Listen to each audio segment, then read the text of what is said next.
A cold wind sliced through the empty parking lot as the last of the afternoon light faded into a pale gray sky, and snowflakes spun silently downward like tiny falling ghosts. It was the kind of evening when people hurried home, clutching their coats tight, eager to escape the unforgiving chill. But on that forgotten edge of a roadside rest area in upstate New York, something stopped Lucas Harding dead in his tracks, something that didn't belong in a place so bleak.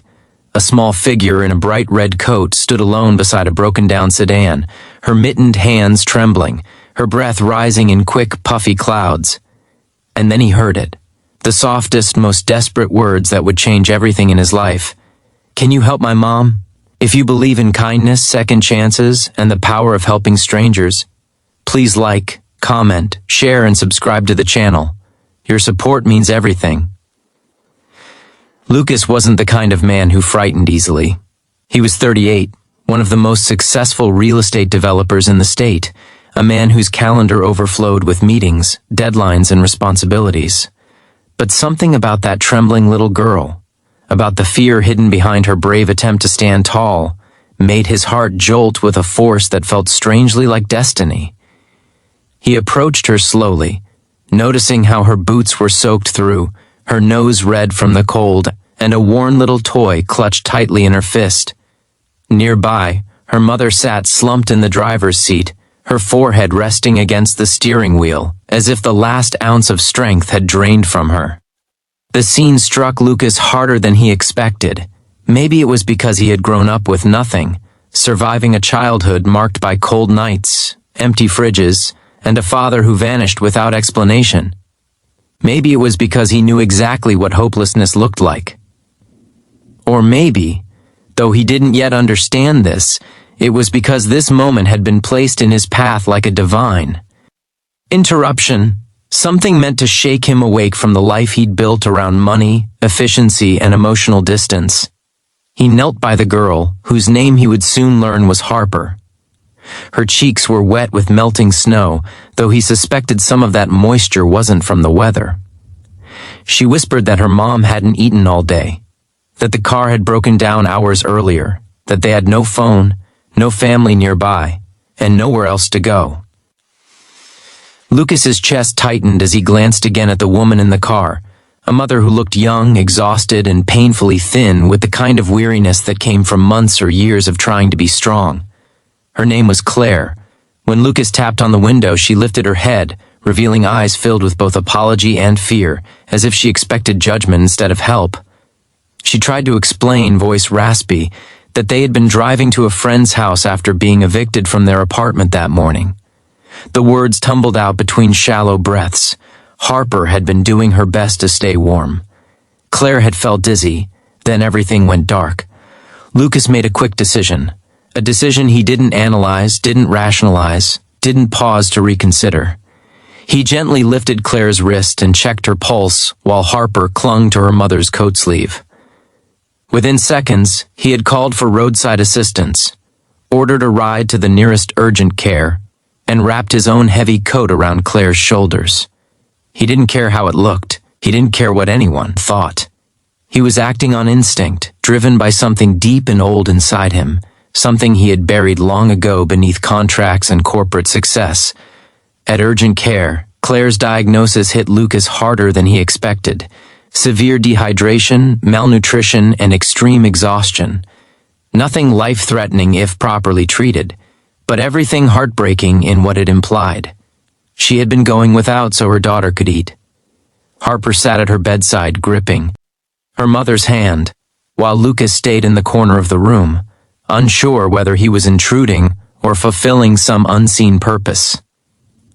He offered to pay for the medical bills before he even thought about the cost. He paid for a hotel room for the night without hesitation, making sure Claire and Harper had warm food and a safe place to rest. Claire protested weakly, insisting she would find a way to repay him. Lucas shook his head. He didn't want repayment. He wasn't sure why he wanted to stay involved. All he knew was that walking away felt impossible. Over the next few days, snowstorms rolled across the region, trapping many travelers indoors, Lucas found himself visiting Claire and Harper more often than he originally intended. He told himself he was just checking in, just making sure they were safe.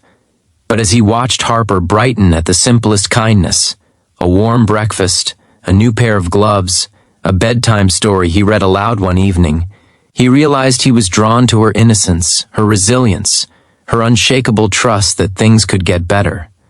And Claire surprised him even more. Beneath the layers of fatigue, her spirit was steady and unbroken. She had once worked as a school aide, loved reading, loved baking with Harper, and had spent years trying to create a stable home. Life had simply battered her faster than she could rebuild. Still, she never complained, never blamed anyone. She simply hoped, and Lucas found that extraordinary. As the storm cleared and days warmed enough to melt the top layer of snow, Lucas made another decision, one far bigger than paying for a hotel room. He offered Claire a temporary position helping manage tenant files at one of his office buildings along with a short-term apartment he owned that was currently vacant. Claire hesitated, overwhelmed, warning him that she didn't want pity or special treatment. Lucas reassured her it was neither. It was opportunity, something he believed everyone deserved, especially those who worked hard but had been battered by circumstances beyond their control. The transformation over the following weeks was astonishing. Claire gained weight, color returned to her cheeks, and her eyes shone with a quiet confidence Lucas hadn't seen before. Harper started preschool and immediately became the child who ran in with excitement every morning, wearing her little red coat with pride. Lucas became a regular presence in their lives, sharing dinners, helping Harper with crafts, and slowly, carefully, letting down the emotional walls he had spent years constructing. One evening, months after the night in the snow, Claire invited him over for a simple homemade meal. The apartment smelled like cinnamon and roasted chicken, and Harper darted around happily with her toys. Lucas realized, as he stood in their small but warm living room, that he felt something he had not felt in decades: home. Not a house with polished floors and perfect furniture, but a place filled with warmth, gratitude, laughter, and connection. Claire thanked him again for everything, but Lucas gently told her the truth, that they had given him even more in return. They had reminded him what humanity felt like, what love felt like, what it meant to be needed not for money or success, but simply for who he was. If this story touches your heart, please take a moment now to like the video, subscribe, and share it with someone who believes in helping others. It truly makes a difference. As Harper curled up beside him with her toy and Claire quietly set the table, Lucas realized that the cold evening months ago had not been a coincidence.